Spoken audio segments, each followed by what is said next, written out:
Baik, Bapak sekalian, bicara tentang Ramadan ya, karena kita mau mendekati Ramadan dan Masya Allah kita sudah masuk di bulan Sya'ban dan semoga Allah sampaikan kita di bulan Ramadan. Ya kita tahu bahwa Ramadan adalah bulan yang sangat luar biasa ya, sangat luar biasa. Kenapa sangat luar biasa? Tadi mungkin ada Ustadz Budi menyampaikan ini bulan Quran, bulan sedekah, bulan kebaikan ya. Kalau mungkin bahasa saya ini bulan hamil juga gitu ya. Bulan hamil Ustaz. Ya, karena secara sains ya, secara sains memang ternyata puasa itu memang meningkatkan kesuburan. Itu satu, ini pembukanya dulu ya. Kemudian secara sains bulan Ramadan itu atau Ramadan atau puasa adalah detox terbaik. Jadi saya sering menyampaikan begini. Jadi konsep dasar dari manusia, khususnya kita sebagai mukmin ya, orang beriman pada Allah adalah Allah Subhanahu wa taala sudah memberikan software atau hardware-nya kepada kita ya. Software itu berupa apa, tanda kutip saja, berupa syariat yang Allah perintahkan atau dicontohkan Nabi kita sallallahu alaihi wasallam. Hardware-nya apa? Hardware itu nanti kita akan bahas. Ini masalahnya apa? Kenapa Ramadan di Indonesia menjadi bulan kita justru malah ada tanda-tanda di situ tapi kita nggak baca. Contoh, kapan waktu yang paling rumah sakit sepi ya? Di 11 atau di 12 bulan itu Ramadan. Orang nggak banyak makan, orang sibuk dengan amalan-amalan dan banyak juga keluar rumah. Itu yang pertama. Yang kedua, Ramadan ini Bapak sekalian dibandingkan dengan 11 bulan yang lain itu ternyata justru malah ada tanda yang unik, yaitu inflasi kita malah paling tinggi bulan Ramadan. Inflasi ini kan konsumerisme. Jadi dua tanda tadi sudah memberikan sebuah sebuah clue lah ya, sebuah isyarat buat kita agar kita kembalilah pada Allah gitu kan. Nah, ini yang menarik Bapak Ibu sekalian. Kenapa menarik? Kalau tadi kita cerita tentang manusia, manusia itu kalau sejatinya saya Ustaz Budi dan teman-teman Bapak Ibu sekalian diberi kesempatan untuk makan sama tidak makan, pasti kita pengen makan karena kita punya nafsu, beda sama malaikat. Disuruh berhenti makan nggak bisa, maunya makan aja terus gitu kan. Maka Allah Subhanahu wa taala memberikan perangkatnya. Kalau bahasa saya, memberikan perangkat itu berupa apa? Jangan makan, stop dulu makannya. Tapi nggak bisa kan kalau nggak ada kewajiban. Akhirnya muncullah yang membayangkan, ini ternyata syariatnya. Ternyata muncullah 11 bulan kita sudah sudah luar biasa makan, semua dimakan pagi, siang, malam, bahkan kadang ada 5 orang satu hari itu bisa 5 kali makan, di stop sama Allah, suruh berhenti makan. Jadi sebenarnya perintah berhenti makan ini buat apa fungsinya? Persiapan ketemu dengan Allah. Kenapa persiapan? Kita lihat apa kata Rasulullah SAW dalam hadis yang beliau menyebutkan kenikmatan orang lagi berpuasa. Ada dua, saat dia berbuka sama saat dia ketemu Allah. Kan gitu. Dan Utsman bin Affan radhiyallahu anhu waktu beliau meninggal di hari Senin, itu kan Nabi SAW berpesan kepada beliau di hari Ahadnya, kata Rasulullah, ya Utsman, puasalah nanti hari Senin. Supaya nanti kau ketemu dengan kami ya dalam keadaan berpuasa. Buka puasa kami, kata Rasul begitu kan? Seperti itu. Jadi kebahagiaan orang sedang berpuasa itu sebenarnya bukan banyak makannya, bukan dengan siapa. Justru malah kebahagiaan orang yang berpuasa itu adalah ketika mereka merasakan kenikmatan dari ketaatan mereka menjalankan perintah Allah. Inilah yang saya katakan bahwa Ramadan bukan bulan banyak makan, tapi bukan bulan banyak makan, tapi bulan banyak memberikan makanan ruh, makanan iman, makanan hati, makanan kolbu, makanan jiwa. Ini yang kita zaman sekarang kurang. Saya membayangkan Ustaz, Masya Allah, bagaimana seorang Utsman bin Affan bisa menghabiskan 30 juz Al-Quran dengan 1 rakaat witir. Ya ini kan luar biasa, ini makanan semua. Nah, kalau kita coba telusuri teman-teman sekalian, maka tadi saya sampaikan bahwa sebenarnya yang disuruh istirahat itu apa sih sama Allah? Ramadan tuh? Ya fisik mah jelas, kita nggak usah banyak makan. Karena 12 jam itu kalau orang udah nggak makan, otomatis akan terjadi pengalihan bahan bakar dari bahan bakar gula di badan atau glukosa itu beralih ke bahan bakar yang bersifat glikogen, bahkan sampai ke lemak nanti. Itu sebabnya sebenarnya Ramadan itu sebenarnya saya lagi sampaikan, udahlah, gak usah banyak makan lah. Yang perlu kita tambahkan atau kita perlu perbanyak makan itu adalah makanan ruhnya, makanan imannya, makanan kolbunya. Berupa apa? Tadi Ustaz sampaikan bahwa bulan Ramadan bulan sedekah, bulan Quran. Itu yang diperbanyak. Bulan tidak banyak interaksi dengan manusia. Sebab apa? Karena konsep dasar adalah Islam. Begini. Kata Nabi SAW, ini konsep dasarnya, bahwa Nabi katakan, ala wa inna fil jasad mudghah, kata Nabi. Ketahuilah dalam tubuh manusia terdapat segumpal daging. Kalau dia baik, iza sholat jasaduhu, wa iza fasada jasad kullu. Kata Nabi, kalau dia baik semua, dia rusak semua. Jadi kalau tadi Ustaz Budi sampaikan, dia kolbu itu memang itunya tentaranya, rajanya, harusnya dia menjadi raja.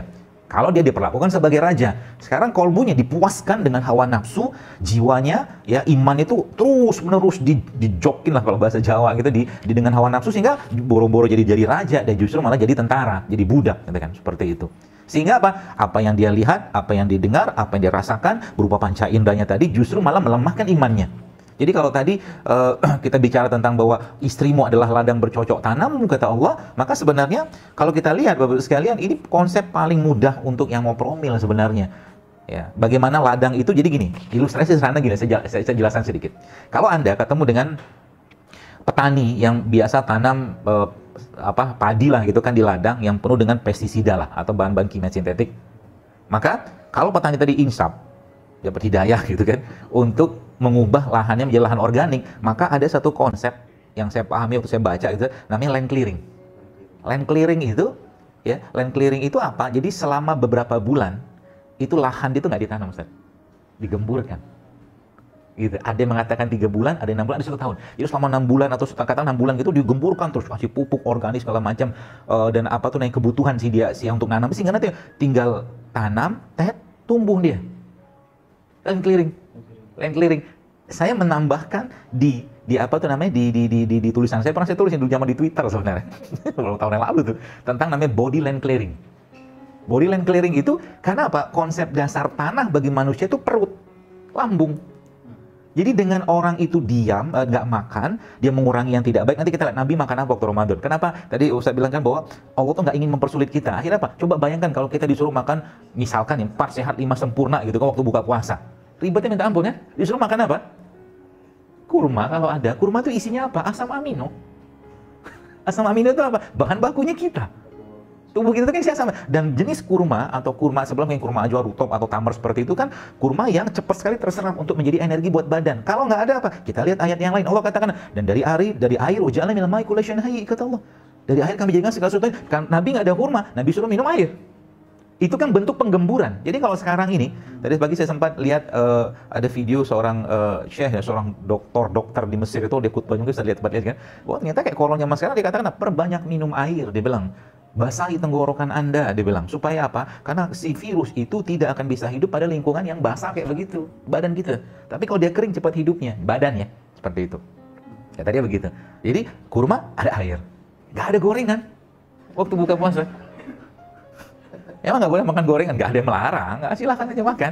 Cuma saya katakan berapa masjid yang saya katakan, coba Ramadan tuh, coba disajikan makanan sehat. Saya bilang, makanan sehat apa? Ya gini, ini pelajaran pentingnya. Subhanallah, saya catat tadi, yang tadi tentang Nabi Adam itu subhanallah saya mencoba merekam jejak Nabi Adam. Bahasa gitu, jejak DNA Nabi Adam. Bahasanya gimana? Saya tadi mikir gitu kan, Nabi Adam itu kan tinggal di surga. Waktu di surga, akhirnya karena beliau melakukan kesalahan, diturunkan. Maka setelah Nabi Adam beranak pinak di bumi, bertebaranlah semua. Jadi kita ini punya rekam jejak DNA-nya bahan-bahan di surga. Kan gitu? Bahan-bahan di surga apa? Ada susu, ada jahe, ada madu, ada khamar yang tidak mabukkan. Yang mungkin di Indonesia ada namanya tape. Kalau di mungkin, nah nanti itu hubungannya apa? Nanti rekam-rekam jejak tadi itu akan menjadi bagian dari gen kita. Tapi masalahnya kan anak Nabi Adam kan nggak tahu tuh, saya lupa tuh, Nabi Adam diturunkan di mana itu? Sebulan mungkin di India lah kata misalnya itu ya. Nah itu kan sampai hari ketemu lagi di mana tuh bukit apa tuh? Nabi Adam, Nabi Adam ketemu sama Hawa tuh di mana? Katanya benar nggak itu? Ya, kisah-kisah. Lihatlah, katakanlah ketemu di satu tempat gitu kan, di Arab lah gitu kan. Tapi kan masalahnya kan Nabi Adam selama perjalanan itu kan akhirnya beranak pinak, kan gitu. Beranak pinak, maka otomatis anak pinak Nabi Adam itu kan bertebaran. Katakanlah Nabi Adam awalnya di India, kemudian di Mekah segala macam, misalkan lah gitu-gitulah cerita-ceritanya begitu, kita nggak tahu, nggak penting juga. Intinya apa? Anak-anak pinak Nabi Adam ini pasti salah satunya ada yang menjadi leluhurnya Indonesia. Kan gitu. Maka pertanyaannya, Indonesia ini Allah ciptakan apa di sini? Ini hubungan nanti dengan apa yang perlu kita makan waktu Ramadan, Ustaz. Jadi saya sempat diskusi dengan seorang guru kemarin, saya bilang, berarti, saya bilang sama beliau kan, berarti orang yang tinggal di satu tempat itu cocoknya makan apa yang Allah tumbuhkan di tempat itu. Kecuali ada rekam jejak dari nabinya. Contoh mungkin, Nabi di surga kan ada kurma. Ada kurma, ada madu. Maka ada hadis Nabi, kita dianjurkan makan kurma ajwa. Minum madu gitu kan, karena memang isinya asam amino. Susu juga sama, tapi susu apa? Ya susunya tentunya susu yang sehat gitu kan, seperti itu. Itu rekam jejak. Jadi Ramadan ini kalau boleh saya katakan ya, tadi ada bulan promil, bulan sedekah, bulan Quran, juga bulan detox dan juga bulan asam amino. Kenapa? Karena konsep dasar badan kita itu kan asam amino semua. Ya. Asam amino. Nanti itu sebenarnya pembahasan terakhir. Saya loncat-loncat. Terlalu banyak saya mau sampaikan. Gitu. Jadi bulan asam amino. Nah, dan asam amino kita bisa dapatkan dari mana? Atau mineral itu dapat dari mana? Dari apa yang mau tumbuhkan. Contoh, kita mau bikin kayak apa juga. Pohon kurma di Indonesia gak bakal bisa mencapai suhu seperti suhunya kurma ajwa. Kurma ajwa itu kan bisa suhunya 40-50. Baru dia bisa matang kayak begitu. Maka dia panas kan, kurma ajwa itu. Jadi kata Nabi apa? Panasnya ini kurma didinginkan dengan semangka atau timun. Itu konsepnya kayak begitu. Maka kalau ada kurma ajwa gitu kan, yang memang karena memang penelitian tentang kurma ajwa itu memang spesifik banget. Ini khusus kurma ajwa, Ustaz. Khusus kurma ajwa, dan dia memang kalau saya katakan tadi, ketika masuk ke badan kita dengan asam amino bagus kayak begitu pasti menggemburkan tanah. Makanya kurma memang disebut sebagai superfood. Karena di Arab susah tumbuh kayak Indonesia, jahe susah tumbuh, apalagi lengkuas, serai, rimpang susah tumbuh. Maka Allah ciptakan satu minuman atau makanan khusus sana yang kita sebut dengan kurma tadi untuk memenuhi kebutuhan orang di sana. Tapi rekam jejak yang kalau kita sekarang loncat dulu ke gen DNA-nya orang Indonesia dalam hubungan sama Ramadan, apa itu? Gen orang Indonesia ini kan gen rimpang, gen rempah. Gitu. Maka di sini apa yang terjadi? Gen rempah-rimpang ini Allah suburkan bumi kita ini dengan sumber mineral terbaik yang Allah titipkan di bumi Indonesia ini, yang berasal dari apa? Gunung. Gunung. Maka negeri ini negeri yang berlimpah dengan, kalau boleh saya katakan, rempah rimpang atau produk yang punya kemampuan anti kanker semua. Karena mineral kalau antum kata kita yang nanam ubi di bawah kaki gunung, kadang gunung Kelut, gunung apa yang baru kemarin meletus atau Merapi gitu, sama kita tanam ubi di Bekasi, beda rasa. Lain rasanya. Antum pergilah ke Blitar, Nganjuk, Kediri segala macam, makan pecel di situ. Sama makan pecel di Depok. Lain. Kalau sama. Nah, rekam jejak tadi itulah yang sebenarnya harus kita kembalikan. Nah, pertanyaannya, apa hubungan dengan Ramadan, teman-teman sekalian? Apa hubungan Ramadan? Saya sampaikan, kalau kita kembali ke ayat tadi, atau kita balik, atau kita coba cermati ayat atau tadabbur ayat Allah yang lain tentang manusia itu dari apa? Maka Allah katakan, manusia itu apa? Dalam surat Al-Mu'minun. Wa qad khalaqna a'udzu billahi minasyaitonir rajim wa laqad khalaqna al-insana min sulalatin min tin, kata Allah. Kami ciptakan manusia dari tanah. Sekarang, semua penyakit degeneratif, kanker, segala macam itu muncul tidak lain tidak bukan karena apa? Karena tanahnya manusia atau lambungnya kita, manusia zaman sekarang sudah penuh dengan sampah-sampah yang nggak perlu. Kenapa dia lakukan itu? Tadi Ustaz katakan. Sekarang beginilah, jujur aja lah. Sekarang ini Bapak-Ibu sekalian, kalau boleh saya katakan, kita tuh sudah, kalau boleh saya katakan terlalu banyak ya, termasuk saya juga mungkin, mengedepankan hawa nafsu. Mau buktinya gimana? Saya tanya sama kru-kru nih, yang ada sekarang. Di tangan kanan saya sekarang ada nasi goreng. Ada bakwannya, ada kerupuknya, diolah dengan minyak goreng sawit gitu kan. Ada telurnya, terus cukup lah itu. Ada telurnya kan, kemudian dimakan atau diminum pakai es teh manis. Itu tangan kanan saya. Tangan kanan. Nah sekarang, kalau seandainya nih, saya kasih pilihan yang kedua, tangan kanannya Ustadz Budi nih misalkan. Di tangan kanan Ustadz Budi, itu ada satu piring yang isinya kurma, kismis, kacang almond, sayur, buah. Jujur-jujuran deh kalau saya tanya, antum mau pilih yang mana? Tangan kanan saya Ustadz Budi? Ayo pilih. Ayo pilih. Ya. Kemungkinan besar kita akan pilih yang tangan kanan saya gitu. Kenapa? Udah tahu ginian tuh nggak sehat, masih juga dimakan. Apalagi kalau bukan nafsu kan? Itulah bahasanya kan. Sehingga apa? Ramadan dijadikan bulan apa? Jangan banyak ngomong. Kalau orang ngajak, jadi sebenarnya bulan Ramadan itu bukan bulan nahan makan, nahan nafsu, nahan hati, nahan jiwa, nahan panca indera untuk tidak terkotori. Sebab apa? Tadi beliau juga sudah sampaikan bahwa kolbu itu sumber kebahagiaan, sumber kebaikan, dan juga sumber keburukan. Apa yang kita lihat? Contoh gini, sekarang saya lah, teman-teman gini, Bapak Ibu sekalian, nasi goreng tadi, katakanlah sekarang saya tidak berikan dalam wujud fisik, cuma cerita doang. Satu piring misalkan, bayangkan ada nasi goreng. Kan gitu kan? Bayangkan saja, ada nasi goreng tapi piringnya kosong. Tapi satu piring lagi misalkan ada sayur, buah, segala macam, tadi kismis, kurma, segala macam, yang sehat lah pokoknya. Real ada. Nah sekarang kalau udah kayak begini, kira-kira mau makan yang mana? Mau nggak mau makan yang ini kan? Sayur buah. Kenapa? Karena mata kita ini merangsang pikiran. Maka Ramadan jadi bulan detox. Di detox apa? Seluruh panca indera. Lisan disuruh udah banyak ngomong. Ya. Kemudian mata kita nggak boleh lihat, bukan nggak boleh, bukan diharamkan, tapi memang nggak dibenarkan melihat. Untuk apa puasa kalau panca indera nggak dijaga gitu loh, bahasa gitu loh. Seperti itu kan, sehingga apa? Yang disuruh Allah kendalikan itu sebenarnya bagaimana kolbunya kita itu dibersihkan. Sebab seluruh penyakit fisik, ya Ibnu Qayyim rahimahullah mengatakan bahwa seluruh penyakit fisik itu asalnya adalah dari penyakit kolbu. Nah sekarang yang terjadi zaman sekarang, kenapa banyak penyakit degeneratif zaman sekarang? Tidak lain tidak bukan karena terlalu banyaknya orang mengutamakan hawa nafsunya. Sehingga apa? Zaman dulu nggak ada Ustaz penyakit kayak zaman sekarang. Penyakit zaman dulu kan penyakit kayak wabah. Orang stroke, coba mungkin nggak ada data, tapi saya yakin nggak ada. Nggak banyak orang zaman dulu stroke. Stroke itu penyakit gara-gara apa? Banyak makan, udah selesai. Iya, apalagi dari kolesterol, dari darah tinggi, yang banyak makan apa lagi? Darah kencing manis, jelas. Nah, di situ nanti ada yang saya sebut dengan, saya mencoba kemarin mencoba memikirkan lah, mencatat. Ternyata benar ya. Jadi manusia itu diberi Allah hasrat, gitu kan, nafsu tadi. Kita bawaannya pengen makan manis terus. Saya pikir itu juga kenapa Nabi katakan, kenapa Nabi tidak ada gunanya kalau puasa, kalau seandainya kita nggak menjaga, ya cuma sekedar menahan lapar dan haus doang, kata Nabi kan gitu. Kenapa? Harus ada kecintaan di situ. Maka kembali ke konsep dasar puasa tadi. Jadi puasa tadi adalah bentuk sebenarnya kecintaan, bentuk kita mudah-mudahan dengan puasa tadi kita bisa bertemu dengan Allah. Nah, itu sebabnya di dunia medis ya, di dunia katakanlah modern seperti sekarang, semua yang dilihat, dirasakan oleh panca indera kita pasti mempengaruhi fisik. Jadi benar tadi kata Ustaz, nggak usah lihat banyak-banyak berita tentang corona ini, nggak penting. Toh ada corona juga. Kemarin ada yang tanya ke saya gitu kan, terus kalau dengan corona seperti apa yang harus kita lakukan? Ada orang tanya di Instagram saya. Ya bertobat kembali pada Allah, banyakin ngaji, banyakin kebaikan. Tapi kalau nggak ada corona juga lakukan hal yang sama aja kan. Maka kata Nabi kan menakjubkan urusan kita itu. Dapat nikmat syukur, dapat ujiannya sabar, selesai. Mati karena wabah, syahid, selesai. Sekarang katakan di masjid misalkan dilarang, ditutup masjidnya. Ya sudah, memang kalau seperti itu ya sholat di rumah misalkan. Meskipun ada beberapa pandangan ulama juga yang katanya ngapain ditutup, gitu loh, seperti itu. Banyakin ibadahnya. Kenapa? Karena kalau kita bicara dua hal dari Bapak Ibu sekalian, dua hal berkaitan dengan manusia. Kita lihat manusia itu sebagai dua sisi yang berbeda. Yang pertama dari sisi kolbu atau imannya atau jiwanya. Ya, yang kedua secara fisiknya. Nah ini dua hal yang berbeda. Jadi si kolbu, jiwa, imannya tadi itu justru dia nggak usah banyak-banyak makan. Dia nggak perlu banyak makan. Tapi kalau justru malah fisik, dia makan tapi jangan berlebihan. Mau makan gula pasir, makanlah, tapi jangan berlebihan.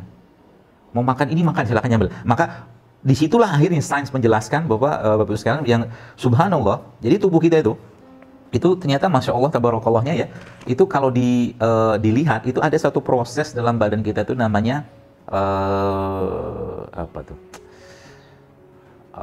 lupa sih, bunuh diri terprogram sel, gitulah. Nah, sel-sel kita nih, itu setiap waktu, ya tergantung organnya, dia melakukan bunuh diri terprogram sel. Apoptosis, bunuh diri terprogram. Dan ternyata secara sains, ini yang menarik. Bahwa ternyata bunuh diri terprogram sel kita itu umum ya, itu secara umum itu terjadi 11-14 hari. Secara umum, meskipun tiap organ beda-beda.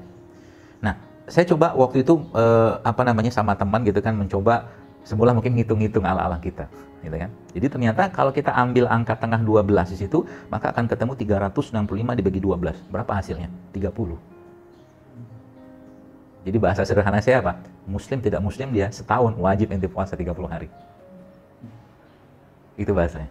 Dan yang luar biasa lagi dalam sebuah buku yang pernah saya baca itu Masya Allah, itu disebutkan di situ, itu ternyata growth hormone, salah satu hormon yang muncul atau ada dalam tubuh manusia itu bisa dipicu ya, dan bisa meningkat 1250%. Si penulis buku ini orang Amerika, orang Barat. Dia nyebutnya puasa keagamaan. Kata dia gitu. Dia bilang bahwa ternyata puasa keagamaan 30-40 hari itu ternyata meningkatkan growth hormone 1250%. Luar biasa kan? Artinya apa? Saya membayangkan kalau umat Islam betul-betul menjadikan Ramadan ini sebagai bulan bersih-bersih badan, isi dengan asam amin. Nanti saya jelaskan nanti bahan-bahannya apalagi yang kita layak untuk konsumsi, itu harusnya badan kita sterek-sterek semua.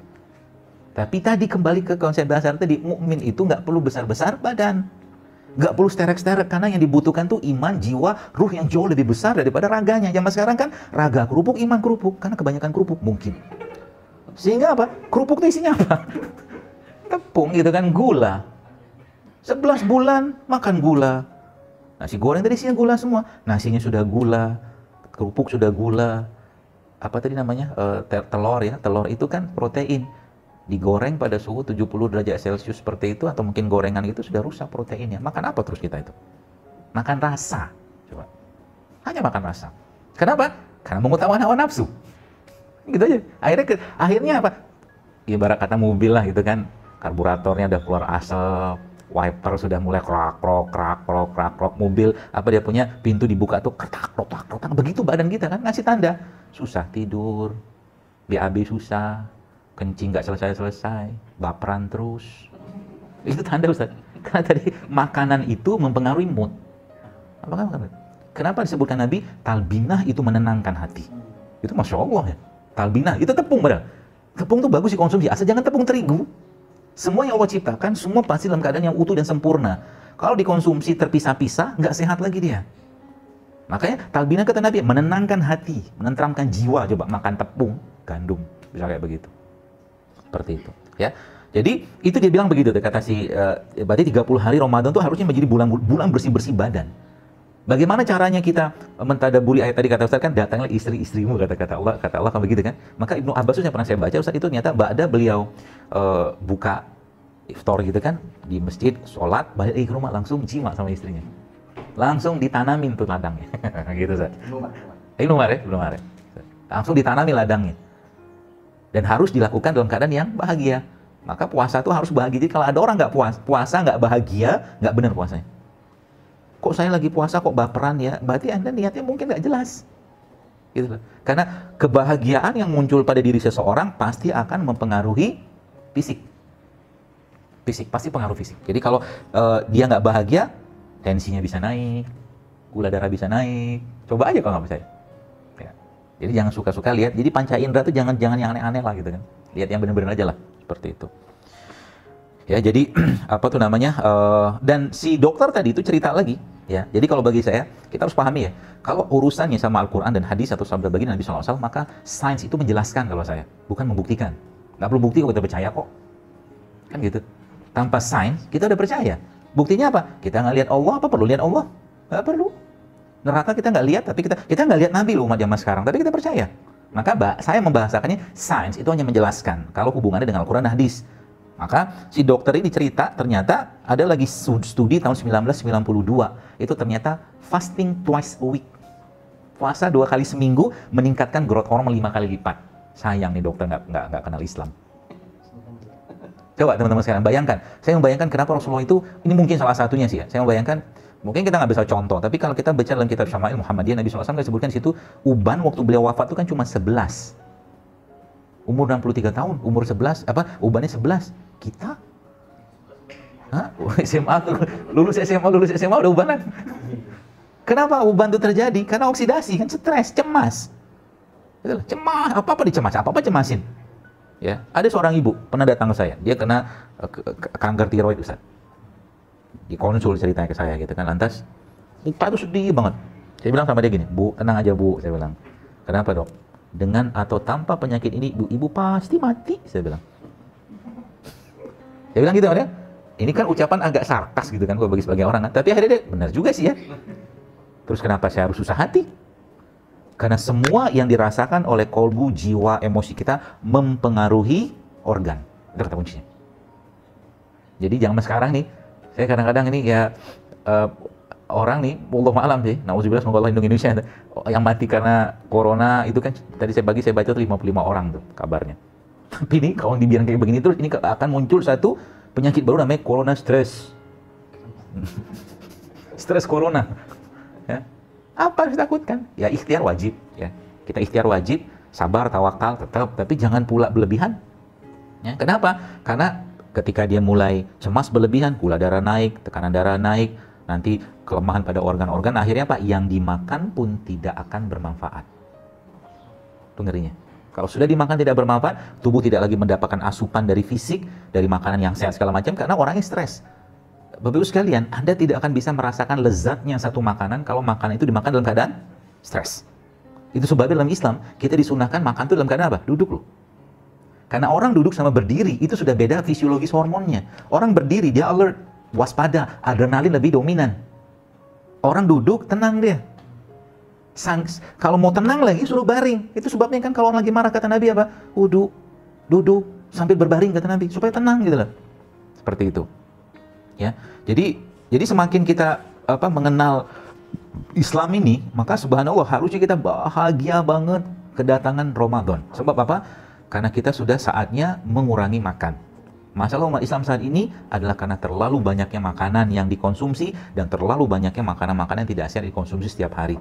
Saya sering sampaikan ke kajian-kajian saya, terutama kalau pas lagi di masjid, saya bilang, coba di masjid itu ketika lagi Ramadan, jangan lagi kasih gorengan, saya bilang.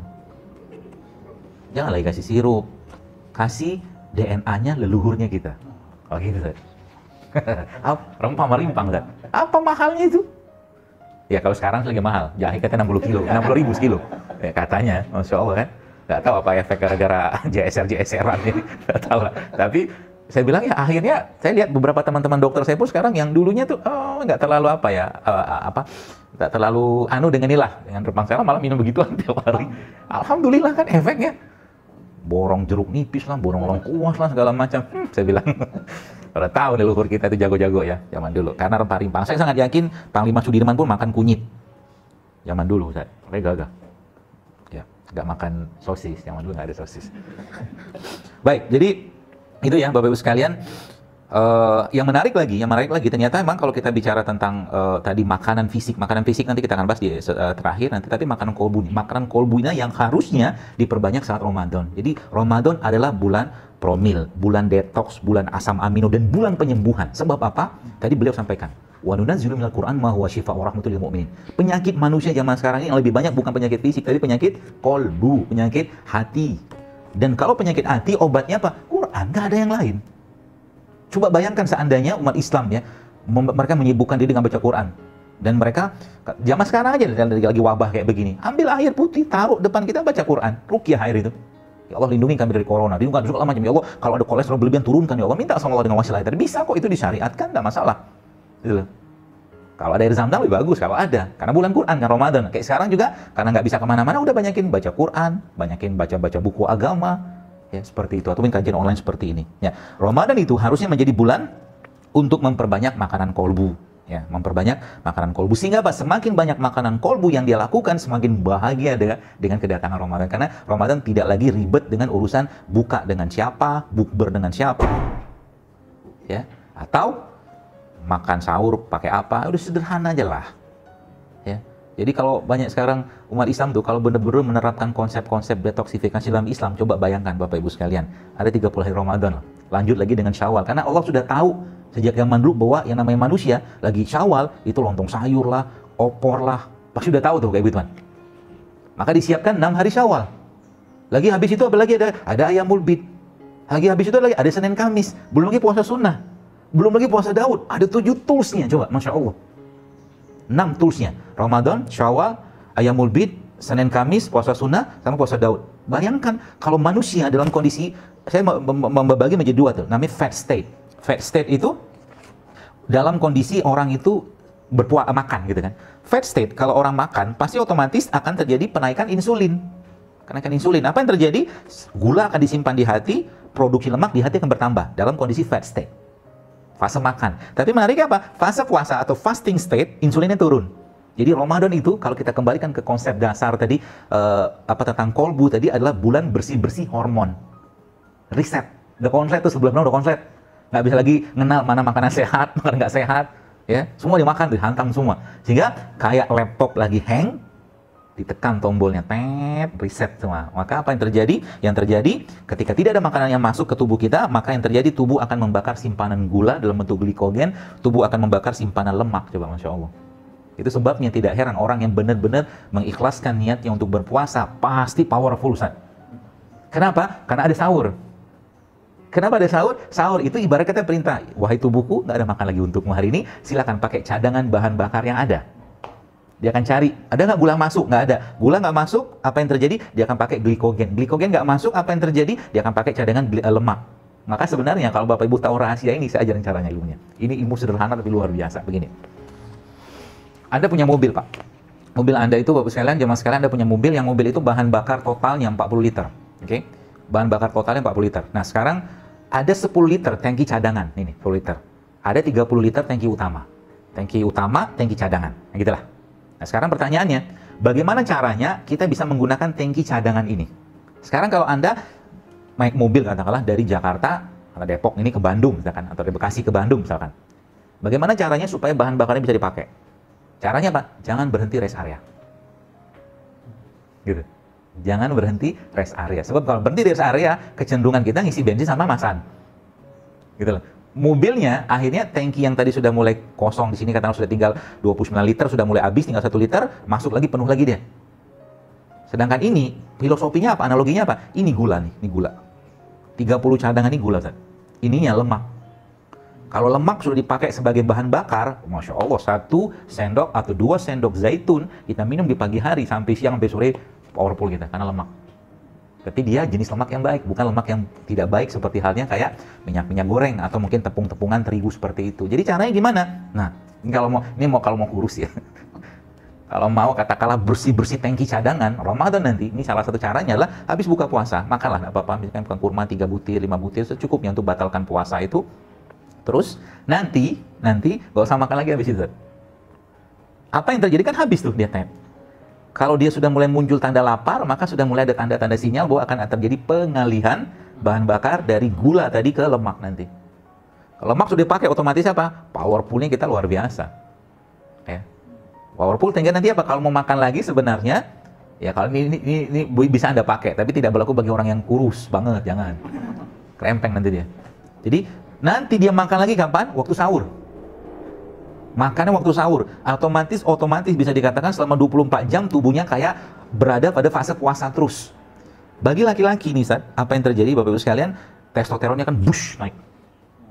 Bagi perempuan, iya, 24 jam dia katakanlah dia dibiarkan dalam kondisi fasting state kayak begitu, hormon-hormon dia itu satu persatu seperti teriset. Coba. Tapi ini butuh apa? Butuh kemauan, ya. Tiba-tiba gitu kan, habis tarawih gitu kan, muncul tuh lontong, nasi goreng, itu godaan di situ. Makanya puasa itu berat, betul berat. Dan karena dalam Islam itu, kalau saya perhatikan, semakin berat suatu amalan, semakin besar pahalanya. Coba aja lihat. Puasa berat, saking beratnya disiapin satu pintu surgaku sebagai orang yang mau puasa. Gak gampang loh. Lagi kita katakanlah pengen makan, tiba-tiba suruh puasa, gitu loh. Maka ada satu pintu khusus gitu kan. Tapi bagi orang yang sudah merasakan kenikmatan puasa tadi, justru malah dia lebih menginginkan untuk tidak banyak makan atau lebih banyak berpuasa kalau sudah sering. Saya punya seorang teman, umurnya sekarang sudah hampir 50 tahun, sudah hampir 18-20 tahun saat dia puasa daud, gak pernah putus. Powerful luar biasa, kalau mijet itu sampai ke tulang, tangan itu luar biasa, karena kata kuncinya di perut. Ya, seperti itu ya, jadi Masya Allah ya. Jadi, nah Ramadan itu nanti yang kita butuhkan, makanan kita itu nanti bukan hanya makanan fisik, makan fisik cukupnya aja lah. Ya, tapi yang kita butuhkan lagi adalah satu piring yang isinya sabar, syukur, ikhlas, tawadu, pemaaf, kasih sayang. Itu yang kita butuhkan Ramadan. Itu dimakan tiap hari dengan cara apa? Quran ada sedekah ada, sehingga itu menjadi makanan buat kolbunya. Itu yang paling luar biasa. Dan kalau memang mau memanfaatkan Al-Quran sebagai penyembuh dari Allah, maka bisa kita lakukan dengan cara apa? Waktu membaca Quran minta, ya Allah jika ada penyakit dalam diriku, ya Allah sembuhkan dengan Al-Quran. Kan bisa kita minta, niatkan sama Allah. Atau menggunakan media. Apa yang kita makan, ya bacain ayat-ayat Allah di situ, kan bisa ruqyah namanya kan, seperti itu. Jadi konsep yang tadi, yang mobil tadi itu, kalau Bapak Ibu terapkan di waktu Ramadan, pasti turun berat badannya lah. Pasti akan sangat turun. Dan apa yang terjadi? Menariknya, kalau umat Islam sekarang, ini saya pernah ada ketemu ibu-ibu itu kan. Ibu-ibu itu kena autoimun. Beliau tuh umurnya 43 tahun. Udah 5 tahun dia kena autoimun. Dan 43 tahun dia sudah menopause. Harusnya kan belum. Asbabnya karena penyakitnya itu, karena obat-obatan yang terlalu mungkin over yang beliau makan. Singkat ceritanya, beliau ketemu sama saya dan subhanallah, saya coba ajarkan pola-pola sehat ini, gerakan puasa segala macam, dan ternyata Masya Allah, adalah 6 bulan kemudian mens lagi dia. Bisa mens, balik. Jadi tubuh kita itu bisa reverse back kalau bahan bakunya cukup. Bahan baku tadi apa? Asam amino, termasuk bersih-bersih badan dengan puasa tadi, penggemburan gitu kan, tanah tadi, seperti itu. Ya, jadi terus apa yang harus kita konsumsi ya, atau mungkin apa yang harus kita perbaiki saat Ramadan itu ya, terutama makanan. Ya, kalau boleh saya katakan, kembalilah ke bagaimana nanti coba dibaca badan kita itu isinya apa sih? Ada vitamin, mineral segala macam, dan isi lambungnya kita itu ya, kalau kita ambil dibuka gitu kan, lambung kita itu ada 19 juta bakteri itu, maka isinya mineralnya sama kayak tanah sebenarnya. Jadi manusia itu sebenarnya kalau dia kembalikan esensi badannya dari apa yang Allah tumbuhkan di atas tanah tanpa banyak pengolahan, kata kuncinya. Tanpa banyak pengolahan. Maka tubuhnya seperti riset, Ustaz. Udah digemburkan dengan puasa itu, apalagi Ramadan kayak begini, tambah lagi dengan asam amino. Contohnya apa? Ya kurma, madu, ya. Itu harusnya menjadi makanan kita di bulan Ramadan tadi. Dimulai dari sekarang sebenarnya.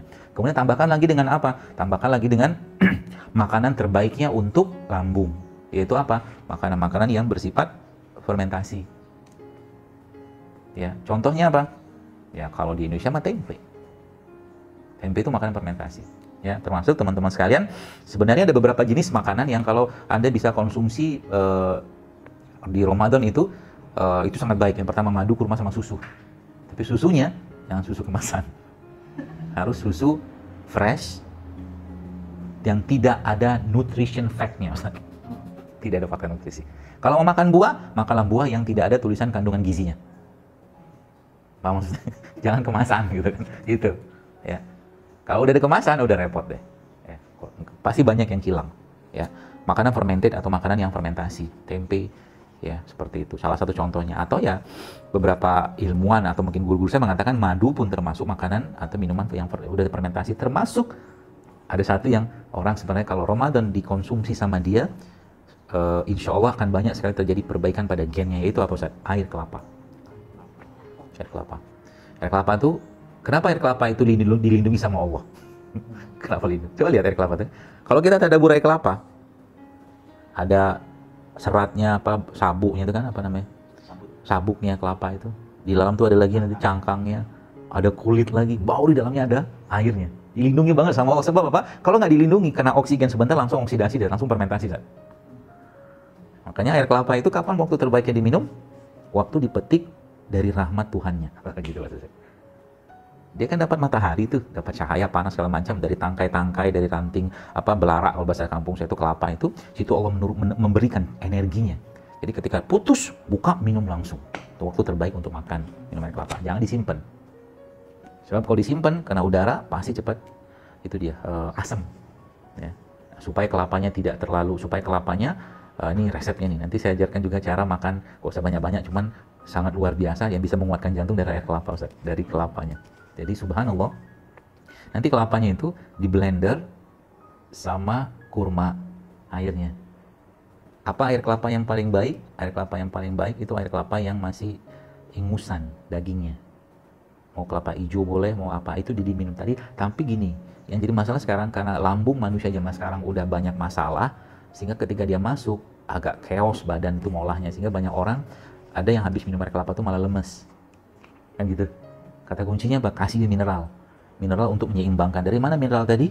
Dari garam. Tapi jangan pakai garam refinasi. Garam laut atau garam apalah, pokoknya apapun mereka, tapi garam mineral. Ya, garam mineral. Mati sekarang lagi keren kan garam Himalaya apa segala macam, sea salt segala macam. Itu banyak garam seperti itu.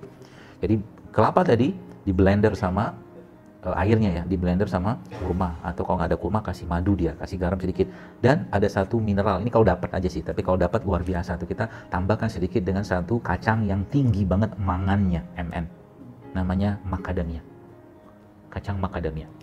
Nah itu, nanti coba di browsing. Nah, tambahkan dikit aja tuh, karena macadamia nanti dia tambah garam sekali itu perfect match gitu. Nah, kalau mau makan nih, makan yang kalau ini agak-agak nyeleneh teman, ini kalau kita kerjakan betul-betul mengenyangkan luar biasa. Cara gimana?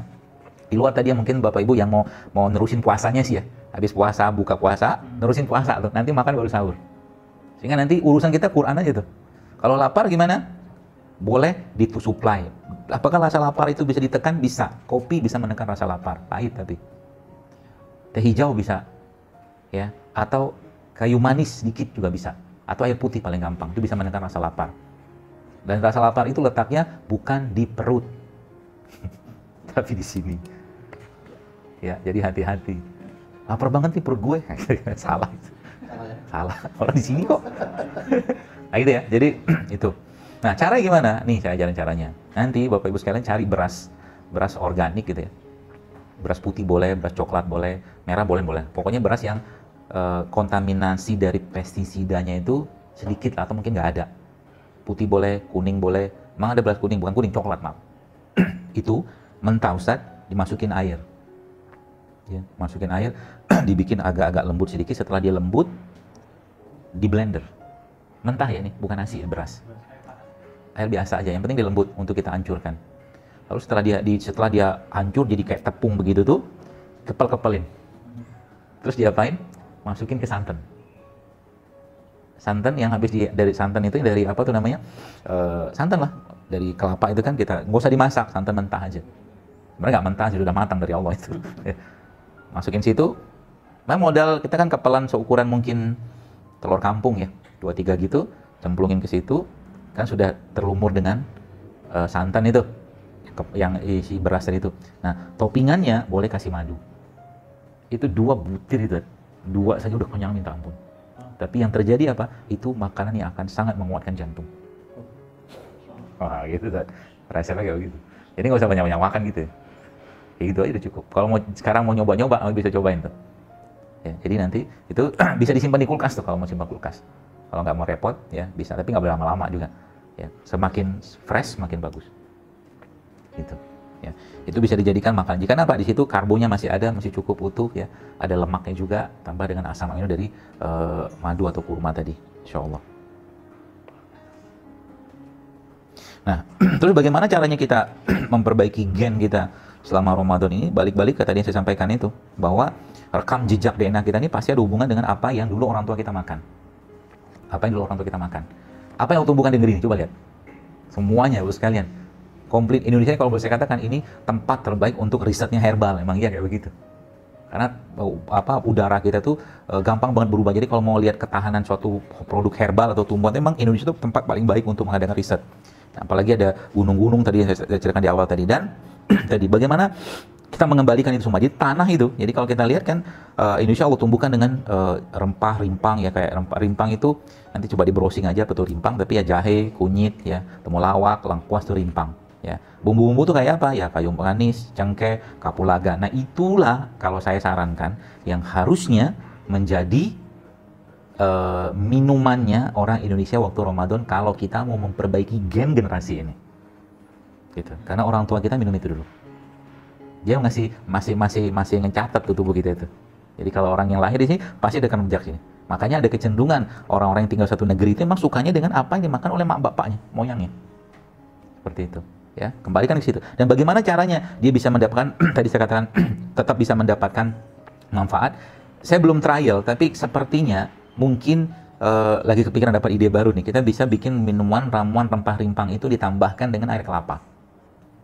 Nah, gitu. Nah, ini resep baru nih. Belum keluar, belum rilis. Nah, kalau itu dikasih tiap Ramadan itu Masya Allah ya, masjid-masjid ya, di BKM semua, kalau mudah-mudahan sebelum Ramadan sudah selesai nih wabah ini. Jadi kalau mungkin sekarang kali Ustadz Budi kemarin sempat sampaikan bahwa sekarang Allah menutup rumahnya dengan wabah ini gitu kan. Ya sekarang kita minta sama Tuhan, minta sama Allah agar dibuka lagi rumahnya tadi dengan cara apa? Taubat nih seluruh penduduk negeri. Agar Allah membuka lagi rumahnya. Ya, jadi yang harus dilakukan saat ini mungkin ya selain kita ikhtiar juga penduduk negeri ini harus lebih banyak lagi berbuat kebaikan sehingga mudah-mudahan dengan itu Allah hilangkan wabah ini, mudah-mudahan ya seperti itu. Ya saya kira mungkin itu mudah-mudahan bisa memberikan mendapatkan semangat buat kita khususnya menjelang Ramadan seperti ini, dan kita benar-benar kalau saya katakan mari kita challenge ourselves ya, kita menantang diri kita untuk Ramadan ini sudah tidak lagi banyak makan. Buka bersama sama teman-teman kurangilah ya.